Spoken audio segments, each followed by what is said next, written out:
Hi, my name's Bill at PowerstrokeHelp.com. Nah, I'm just kidding. This is Cody over at Left Lane Diesels. Thank you guys for tuning in on today's video. We're going to be doing something really cool here. We're going to be working on the daily today. We're going to be going over what I like to monitor on a day-to-day basis, as well as we're going to be installing something else that I really recommend a lot of you guys get so that you can monitor this certain PID. The vehicle itself, the PCM does not monitor this, but it's a really important one, especially if you guys are towing, racing, anytime you have bigger injectors, a turbo setup, something like that, you're going to want to monitor this specific thing. So let's jump into this video. Let's kick it off. Hopefully you guys like that beginning there. Powerstroke Help, Bill, how we doing? Let's do the video. So as you can see, I have a live wire TS in the daily here, and what we're going to be installing is this guy right over here. Here's the part number for it. EGT kit for the live wire TS or X4. So this is an EGT probe kit. You can see the probe right here. And then we got the wiring harness that goes to our monitor in there. Now, EGTs, let's talk about EGTs. EGTs are super, super important. EGTs stand for exhaust gas temperature. Basically, what that means is the temperature of your exhaust. You can install these in the downpipe or in the exhaust manifolds.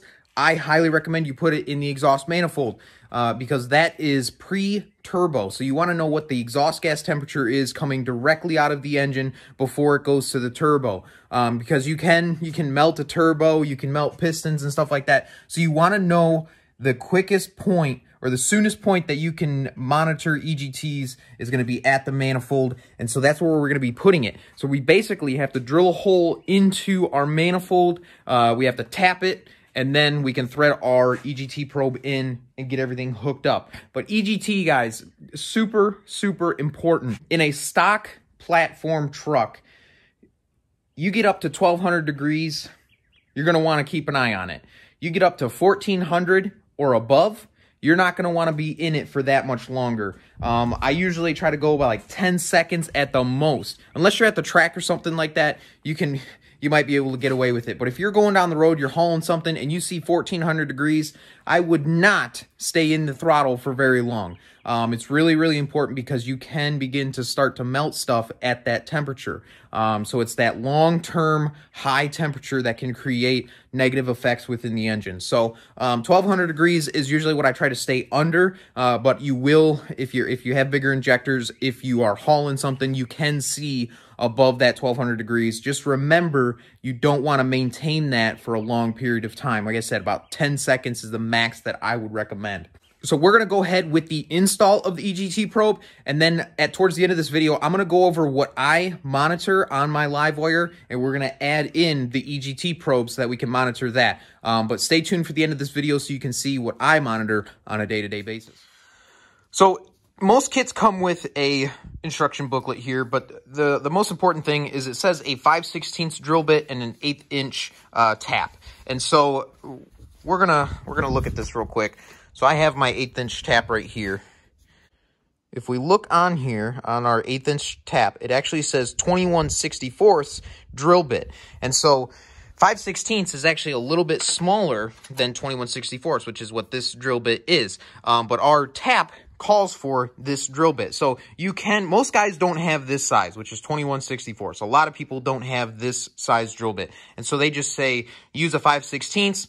But if you have a 21/64, I would definitely use it because it's going to make tapping that much easier because this is just a hair bigger than that 5/16. And so the tap portion of it is going to go much smoother. And so, yeah, we have this drill bit, and so this is what we're going to be using. We're going to drill a pilot hole first with just like an 1/8 inch drill bit, and then we will jump up to this and drill our hole through. So, guys, let's get underneath the truck. I'm going to show you guys where we're going to be drilling our hole, and then I'll show you guys the method I like to use so that we can kind of work our way up to this size, and then we'll tap it, install, we're good to go. Okay, so we are on the driver's side here, and we are going to be drilling our hole right about here. And so basically, when we drill it right there, that's going to give us plenty of room for our EGT probe inside of there, which is the primary issue is the EGT probe itself is going to stick into the manifold. So we want to make sure we have plenty of room inside of there. And so the manifold is pretty skinny side to side, but lengthwise, how tall it is pretty tall. So we can, you know, kind of stick it maybe somewhere in here, right in this area, and drill our hole. So we're going to try and be as straight as possible. And so we're just going to kind of put it right there and then go ahead and drill through. So I have an 1/8 inch drill bit to go first, and we're going to drill a pilot hole, and then we can jump up to the 21/64.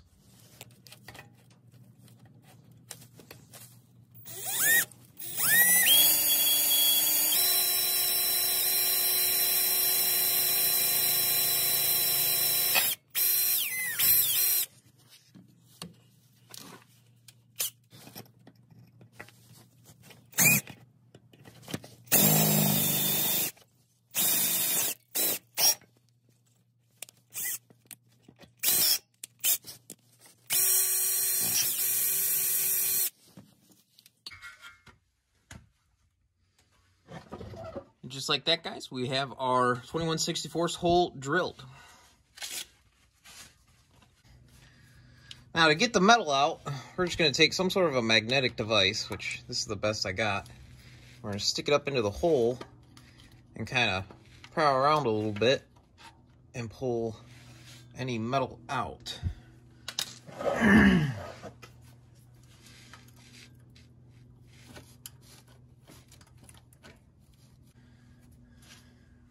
Right here, and what we're going to do is we're just going to take a little bit of oil and put it on our threads. And this is going to work in 2 ways. This is going to help lubricate it as it cuts into the exhaust, but then it's also going to capture a lot of the metal as well.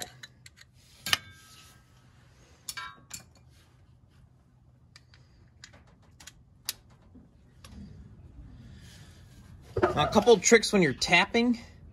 If it stops, first of all, you want to be as straight as possible with the hole.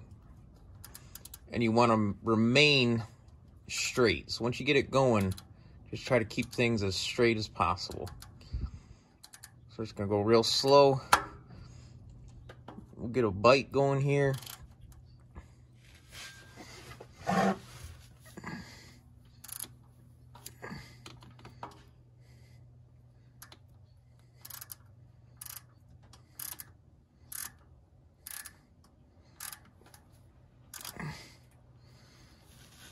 Now, if it stops, you don't want to force it. You just want to keep it nice and steady pressure. And if it stops on you, back it off, kind of clean it up a little bit, and then restart. That's if it stops. Sometimes they just go right through with no issues. So this one's going real smooth. We're not using a lot of pressure. We're just screwing it right in. It's like right there, it just stopped. That's what I'm going to do. I'm going to back it off. That'll help clear some of these threads, and we'll go right back into it. And if it still doesn't want to go, then we're going to take it all the way back out and clear up these threads. Once we have our hole tapped, we'll take our magnet again and get these shavings cleaned up.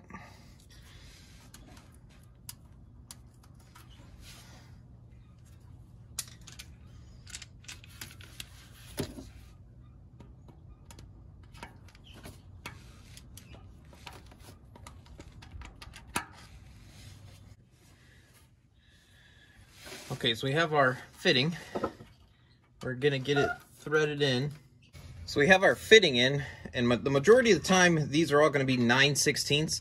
So this is gonna be 9/16, and then the nut for the EGT probe is gonna be 9/16 as well. So we'll get that in there. We'll thread that on, snug that up, and then we just have the harness here, which we're just gonna stick up and run that up and inside of the cab.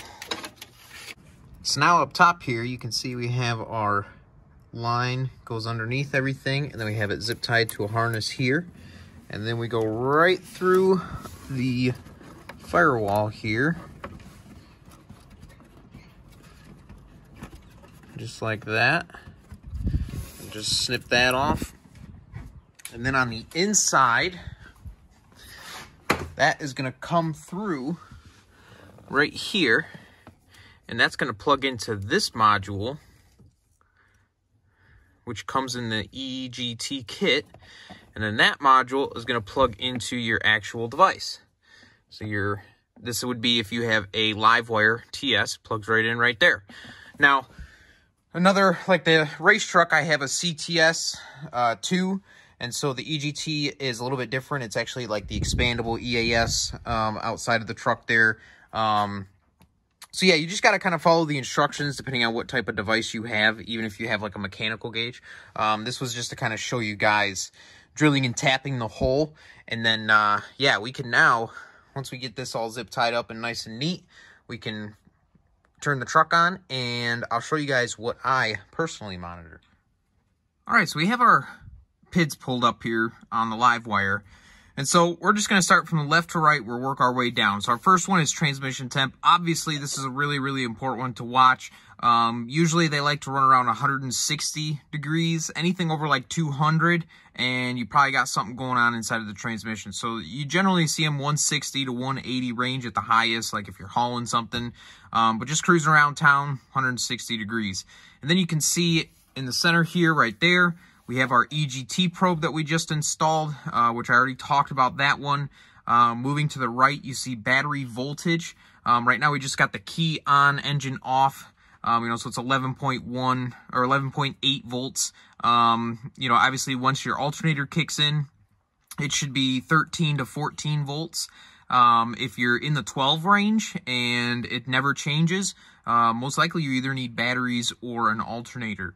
Because it should be charging around 13 to 14 volts. Then we move back over here. We got coolant temp. Of course, coolant temp is a big one, especially with these oil coolers on these trucks. Generally, the thermostat likes to regulate these at 190 degrees. So if your truck's not reaching that 190, most likely you need a thermostat. If it goes over 190 and it's in the 200 range, that's pretty normal. But when you start to see anywhere 220, 230, you need to pull over and let it cool down. You might have something going on. Moving over, we got ICP duty cycle. ICP duty cycle, that's our IPR valve. So right now it's just at 14%. You don't want to see 14, you don't want to see 85%. I don't know, that one's not really too worrisome, but it can give you some tall tale signs if you have a high pressure leak somewhere. So if you notice the truck's running kind of weird, you can monitor this and see if it's commanding a large percentage when you're low throttle. So then we move over, we got FICM, main internal injector voltage. So this is our FICM voltage. Generally you don't want to see under 48. Anything below 45 is bad. You need to replace your FICM.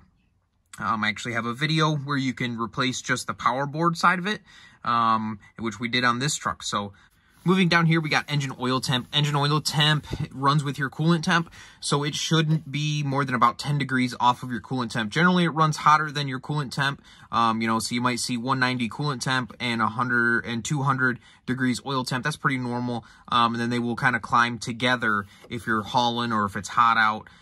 But again, you don't want to see 220 and above. You might have something going on, so you should probably shut the truck down, let it cool down. Turbo boost, obviously everybody knows what that one is. Factory turbo, maybe 30 PSI on a really, really hot tune. Maybe if you got bigger injectors in the truck, but for the most part, anything over about 30 PSI, and you're gonna slow down the you might potentially hurt the turbo. And then last but not least, we got FICM ignition voltage. This is the voltage coming into the FICM. So we got battery voltage at around 12 volts up top here, and then down here we have 12 volts going into the FICM. So that's probably just a min value. It won't go any lower than that. So, but basically, yeah, this is what I monitor on a day-to-day basis. I think we're gonna change this one. This one's not really. This one don't mean much. Oh, come on. On these things, touchscreens can be picky. So we're actually going to change this one. And we are going to go to injection control pressure, pulse width. So sometimes I like to have pulse width on here, basically injector pulse width. If the truck is tuned, you're going to want to monitor pulse width, and pulse width will give you an idea of how long the injectors are being open for. You know, so generally like a 2.4, 2.5 pulse width is what these things go, you know, is what a lot of tuners go for, which can empty the entire injector. You know, so if you get a tune and you tell them that you want a 2.5 pulse width tune, basically that means at wide open throttle, the injector pulse width should hit 2.5. And so you can monitor that. So, you know, we can get rid of IPR or IPR here, and we can switch this to, if you have Icp voltage,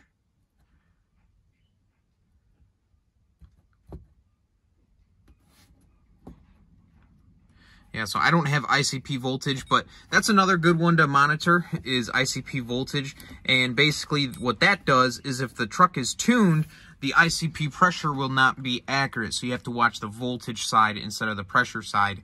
And the voltage side will be more accurate. Tuners like to manipulate that sensor to get better startups and stuff like that, and have better throttle response. So they manipulate those sensors a little bit. So you have to monitor Icp voltage. And so 4.5 would be equivalent to 4,500 high pressure oil. You know, so that's kind of the equivalent of it.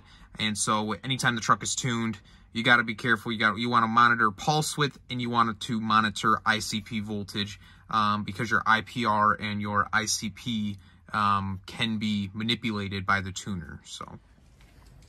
So guys, that's going to wrap up today's video. I know it was just kind of a short one, real quick. I've had some questions about this subject, so I wanted to go over it, and I was like, hey, we got an Egt Probe to install. We'll do that while we're in there. So hopefully you guys really enjoyed this video. We're not going to fire up the truck, and that is because we need to do some work to this thing. So stay tuned. Some of these upcoming videos are going to be really cool. We got something going on with a set of injectors that we might be doing on this truck. Not because we want to, but because we have to. So stay tuned for the next couple of videos. They're going to be awesome. I'm super excited. We're going to have some more power going into the truck here. So thank you guys for tuning in. Make sure you guys like, subscribe if you're new, drop a comment down below. And yeah, we'll catch you guys in the next video.